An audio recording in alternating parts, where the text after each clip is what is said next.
Shalom, salam sejahtera. Kembali renungan malam seiman hadir dengan judul Firman yang Kekal. Sebab semua yang hidup adalah seperti rumput dan segala kemuliaannya seperti bunga rumput. Rumput menjadi kering dan bunga gugur, tetapi firman Tuhan tetap untuk selama-lamanya.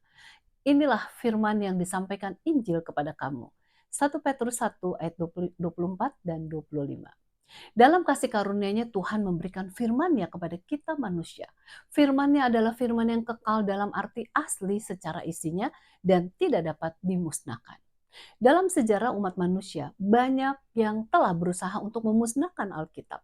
Pada zaman revolusi Prancis misalnya, Voltaire berusaha untuk memusnahkan Alkitab. Ia perintahkan agar semua Alkitab dikumpulkan dan kemudian dibakarnya.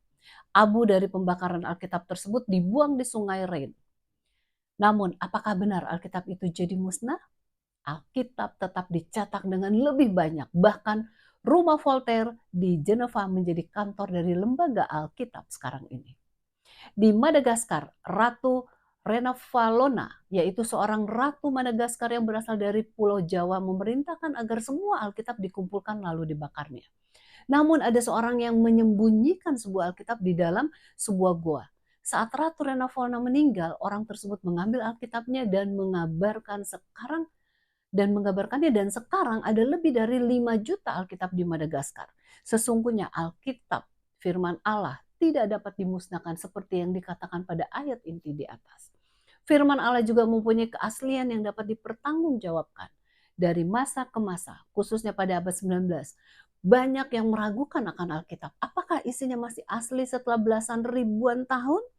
Namun pada tahun 1947, seorang gembala yang mencari dombanya melihat sebuah gua di Khirbet Qumran dekat Laut Mati. Ia ragu-ragu untuk masuk ke dalam dan hanya melemparkan sebuah batu ke dalam gua tersebut. Ia mendengar bunyi yang keras akibat pelemparan batu tersebut. Ia takut untuk masuk ke dalam gua tersebut. Kemudian ia pulang serta menyampaikan pengalaman tersebut kepada saudara sepupunya. Kemudian sepupunya datang ke tempat tersebut dan masuk ke dalam gua. Ia mendapatkan 9 guci dan satu sudah pecah serta tampak papirus yang berhamburan. Semua guci tersebut berisi papirus atau gulungan kertas kuno. Mereka bawa semua papirus tersebut dan jual kepada pedagang Arab.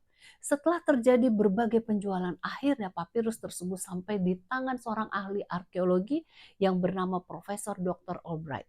Setelah ia teliti dengan cermat, didapatkan bahwa papirus tersebut adalah Alkitab Perjanjian Lama, sebagian lengkap, sebagian tidak lengkap. Salah satu yang lengkap adalah buku Yesaya. Dan saat dibandingkan dengan buku Yesaya sekarang ini, isinya sama.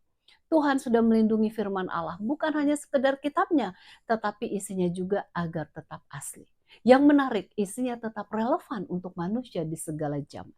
Semoga kita mau tetap ambil waktu untuk membaca dan merenungkan Alkitab setiap hari.